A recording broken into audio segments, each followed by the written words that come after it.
칼럼 이재명 정부 15개월, 대한민국이 흔들리고 있다. 제6공화국 출범 이후 9명째인 대한민국 정부.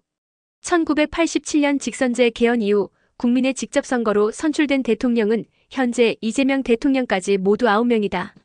그동안 국민들은 진보 성향과 보수 성향 정부에 번갈아 국정을 맡겨왔다. 물론 어느 정부든 잘해보려다 실수한 부분이 있었고 국민들도 어느 정도는 이를 이해하고 감내해왔다. 그러나 자금의 우리 사회를 돌아보면 이건 아니다라며 걱정하는 국민들이 갑자기 늘어나고 있다.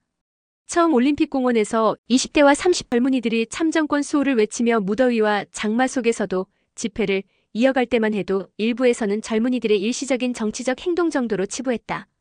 그러나 참정권과 선거관리 문제를 제기하는 집회가 전국적으로 이어지고 정치권의 극한 대립까지 계속되면서 국민들은 대한민국의 헌법적 가치와 삼권 분립이 제대로 지켜지고 있는지 묻기 시작했다. 이제 지지 정당이나 정치 이념을 잠시 내려놓고 자유대한민국 국민의 한 사람으로서 차분하게 현실을 직시해보자. 첫째, 대통령 자신의 사법 리스크 문제다. 이재명 대통령은 대통령 취임 이전부터 여러 형사사건의 재판을 받아왔고 특히 공직선거법 사건에서는 대법원이 유죄 취지로 파기환송한 바 있다. 대통령 취임 이후 헌법 제84조와 재직 중 재판 계속 여부를 둘러싼 논쟁까지 이어지고 있다. 대통령 개인의 사법 문제가 국가 전체의 정치사법 논쟁으로 번지는 현실부터 정상적이라고 보기 어렵다. 둘째, 외교안보 경제 정책의 혼란이다. 취임 15개월을 앞두고 한미일 협력 훼손 논란, 친중국 외교 논란, 육사 폐교 주장 등 국방안보 문제와 경제부동산 등 국가 주요 정책을 둘러싼 논란이 끊이지 않고 있다. 국민에게 국가의 외교안보 방향에 대한 확신을 주기보다 정권의 이념과 정치적 이해에 따라 흔들리는 것 아니냐는 우려를 낳고 있다. 셋째, 공정한 선거관리 문제다. 자유민주주의에서 선거는 무엇보다 공정하고 투명해야 한다. 최근 선거관리 과정에서 발생한 여러 문제와 의혹에 대해 국민들이 집회를 이어가며 철저한 진상규명과 제도 개선을 요구하고 있다. 그렇다면 이를 진영 논리로만 바라볼 것이 아니라 사실관계를 명확히 밝히는데 적극적으로 나서야 함에도 오히려 선관위를 두둔하고 있다는 비판을 받고 있다. 넷째, 가장 심각한 것은 부동산 문제다. 좌파 성향 정부가 들어설 때마다 부동산 문제가 반복적으로 논란이 되어 왔지만 이재명 정부에서도 뚜렷한 해결책을 보여주지 못하고 있다. 급기야 폐차되는 버스를 개조해 주택으로 활용하자는 주장까지 등장하는 실정이다. 국민의 가장 기본적인 삶의 터전인 주거 문제를 이런 임시 방편적 발상으로 해결할 수 있는지 묻지 않을 수 없다. 다섯째, 민주당 당대표 경선을 둘러싼 당무 개입 논란이다. 민주당 전당대회를 앞두고 김민석 후보 지원 논란이 불거진 가운데 전남 광주 지역에 800조 원 규모의 반도체 투자를 추진한다는 대규모 국가정책까지 등장했다. 국가의 초대형 산업정책이 특정 정당의 경선 시기와 맞물려 정치적으로 이용됐다는 의혹을 받는 것 자체가 바람직하지 않다. 여섯째, 비상계엄 사태 이후 계속되는 정치적 숙청 논란이다. 비상계엄의 위법 위헌 여부와 책임은 헌법과 법률에 따라 엄정하게 판단해야 한다. 그러나 그 책임을 규명한다는 명분 아래 내란 프레임을 앞세워 군과 공직사회를 정치적으로 재단하고 반대 세력 제거의 수단이라는 비판을 받을 정도로 특검을 남발한다면 국가적 혼란만 더욱 커질 수밖에 없다. 일곱째, 사법부와 대통령 재판을 둘러싼 논란이다.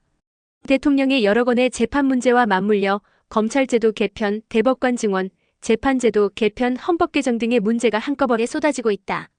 여기에 임기 연장과 관련한 개헌 주장까지 나오면서 대통령의 사법 리스크와 연관된 것 아니냐는 의혹과 논란을 자초하고 있다. 여덟째, 야당과 협의 없이 형사사법 시스템의 대대적인 개편이다. 검찰청 폐지와 공소청 중대범죄수사청 등 수사와 기소체계를 둘러싼 개편이 계속되고 있다. 수십 년간 운영된 국가 형사사법체계를 바꾸는 일이라면 무엇보다 범죄 피해자 보호와 수사 공백 방지, 권력기관 상호견제 방안부터 철저하게 준비해야 한다. 특히 대통령 개인의 형사재판이나 사법 리스크를 해소하기 위한 것이라는 의심을 받을 정도로 국가의 중요한 사법 시스템을 졸속으로 흔들어서는 안 된다. 아홉째, 재정 파탄의 복지 포퓰리즘 문제다. 국민에게 혜택을 주는 복지 정책은 필요하다. 그러나 기본소득을 주장하며 국가 재정을 고려하지 않은 선심성 정책을 반복한다면 결국 그 빚은 우리 자녀와 후손들이 갚아야 한다. 열째, 거대 여당의 일방적인 국회 운영이다. 이재명 정부와 민주당은 국회 다수 의석을 앞세워 충분한 토론과 사회적 합의 없이 법률과 제도를 밀어붙이고 있다는 비판을 받고 있다. 특히 제1야당인 국민의힘을 국정 파트너가 아닌 내란 세력으로 치부하고 전혀 협치가 안 되는 독재적 국회 운영을 한다는 것이다. 결국 국민들이 이를 다수결 민주주의가 아니라 다수의 횡포라고 받아들이게 된다면 그 책임 역시 집권 세력이 져야 한다. 이 모든 상황을 종합해보면 필자는 지금 대한민국이 제6공화국의 앞선 정부들과는 전혀 다른 문재인이 말한 누구도 경험해보지 못한 나라의 길로 들어서고 있다는 위기감을 느낀다. 그렇다면 생각이 서로 다르더라도 한 가지는 물어봐야 한다. 지금의 대한민국을 과연 우리 자녀들에게 자랑스럽게 물려줄 수 있는가? 대통령 임기 5년 60개월 가운데 이제 겨우 15개월을 향해 가고 있다. 앞으로 남은 시간이 훨씬 길다. 새 정부가 출범하면 자신을 지지했던 국민뿐 아니라 반대했던 국민까지 끌어안고 국민통합과 화합을 이루는 것이 대통령의 책무다. 그런데 정부가 자신을 지지하는 세력만 바라보며 국정을 운영하고 반대하는 국민을 적대시한다면 국민통합은 불가능하다. 최근 대통령과 민주당의 지지율이 하락하는 조사들이 나타나는 것도 정부가 그 의미를 무겁게 받아들여야 할 이유다. 국민은 이제 말이 아니라 행동을 보고 있다. 이제는 특단의 결단이 필요하다. 필자는 이재명 대통령이 지금과 같은 국정 운영을 계속할 것이라면 스스로 대통령직에서 물러나는 결단까지 고민해야 한다고 본다. 그것이 아니라면 대국민 사과와 함께 국정기조를 전면적으로 바꾸고 헌법적 가치와 삼권 분립을 존중하며 야당과 반대 국민까지 포용하는 국민통합의 정치로 돌아와야 한다.